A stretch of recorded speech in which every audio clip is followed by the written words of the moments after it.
Okay, Happy New Year sa lahat. Ibig sabihin, Happy Three Kings.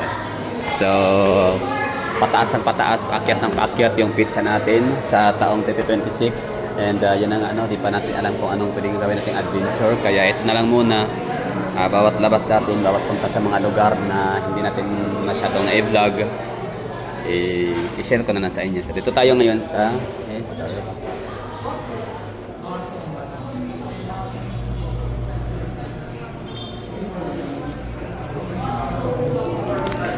So we're here at Starbucks, Mamay Road, Damusa. So ano meron dito? So far dito sa Davao City kasi meron kaming Starbucks na I think 8. Bilangin natin ha. Meron tayong Starbucks dalawa sa SM City Ecoland. Meron tayong Starbucks sa may Matina IT Park sa may Alorica. Meron tayong Starbucks sa may If Tourist. Meron tayong Starbucks na bagong bukas lang, no. The newest one is the Starbucks sa Gaisano Mall of Davao. Ilan na ba 'yon? Dalawa is so we have 5, di ba? So we have 5 Starbucks na nabilang. Tapos itong pang-anim Starbucks ano pa muna? Ayala, no? So we have 6. Saan pa ba? SM Lanang Premier. So we have 7. We also have Starbucks here sa Damusa, no? So ito yung pang-8. So tama, no? So mali o tama, no? So we have 8 Starbucks branches sa Davao City, and the one and only Starbucks sa Davao City, itong Damusa ang nag-offer or meron silang drive-thru na nakalungkot ngayon kasi mas inagahan na nilang sarado ng drive-thru. Dati kasi, as far as I remember, no, nakasanayan na natin alas 2 na madaling araw every weekend, o alaon na naman kapag weekdays. Pero nitong huli naging 12 na lang sila, sarado na ang drive-thru. Ngayon talagang ginawang 11 na lang, so nakalungkot. Kasi nga hindi na siya kagaya dati na may enjoy natin yung kape nila, yung madaling araw, yung patulog na. So need agahan. And second, yan na nga, hindi na rin ganun kataas ang kanilang oras na mag-serve sa customer. Like dati kasi hanggang alas 2 pag weekends, ngayon ay hanggang alas 12 na lang yata. Sa papansin ko lang dito sa sa Damusa. So yun. Yun yung natin dito, yung ating point of view, yun yung content natin for today's video, Starbucks sa Davao City. So we have 8 branches. So sa inyong lugar dyan, ilan ba ang inyong Starbucks? Cebu City, ilang Starbucks meron kayo dyan? Cebu City, ilan ang Starbucks ninyo? Mandawi City, ilan ang Starbucks? Sa Lapu-Lapu City. So yun, bali meron kaming 8 Starbucks. So I don't know kung Davao City ba ang may pinakamaraming Starbucks outside Manila. So kaya comment nga dyan mga Cebu City na mahilig mag Starbucks. So dito sa Davao City, so far ang hindi ko pa napuntahan na Starbucks ay ang Gaisano Mall, no, yung pinakabagong open.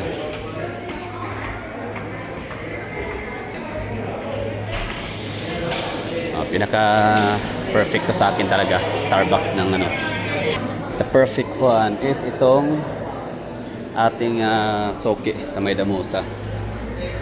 Bakit? Kasi nga maliban sa maganda ang kanyang structure building, maganda yung design, and yan na nga, meron silang drive-thru.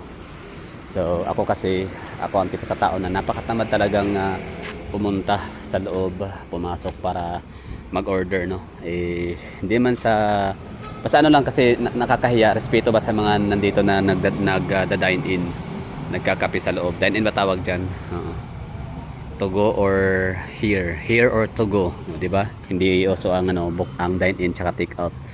For here or to go. So marami mga for here na kita mo naman mga itsura ng mga estudyante, mga professional, mga negosyante, lahat ng mga complete ricados ang dito, ang pinakamababang uri ng tao na pumapasok yata sa Starbucks, maliban sa akin kasi mas mababa pa ako sa pinakamababang uri na sinasabi ko na pumapasok sa Starbucks. So yung pinakamababang uri na pumapasok sa Starbucks as far as I observe ay ang mga social climber, ganyan, no, mga climeran. So sa akin naman, hindi ako social climber. So belong ako sa dito, sa yung hampas lupa, ganyan. So talagang hampas lupa. So aking chinilas, yung talagang pambahay, naka-short, alam niyo mga ganun, basta sobrang tamad ko talagang ayos sa sarili. So I prefer na mag-drive-thru na lang. I prefer na alam mo yun, kasi nga hindi na kailangan pang pumila. Ibig sabihin na hindi mo na kailangan pang makipag ano dyan, no? Tatayo dyan sa unahan. Like okay naman yung confident ko, walang problema. Di naman ako nahihiya. Basta ang mahalaga ay may pambayad. Ibig sabihin is, ano ba tawag dyan? Basta yun lang. Kumbaga, bakit ako naging hilig sa Starbucks kape? Kasi nga yung decaf nila pampaantok sa akin. Nagpapaantok lahat. May mga time talaga na need kong gumising ng matulog ng maaga. Dahil nga sa aking body clock ay nasanay sa madaling araw, umaga na natutulog, pero need kong matulog early as possible kasi may lakad kinabukasan na hindi pwedeng puyat at walang tulog. So ginagawa ko, umiinom ako ng kape na naka-decaf kasi pampatulog ganun. So yun po yung purpose ba't ako nagiging hindi man fanatic, pero in some point na need ko ang kape nila ganun.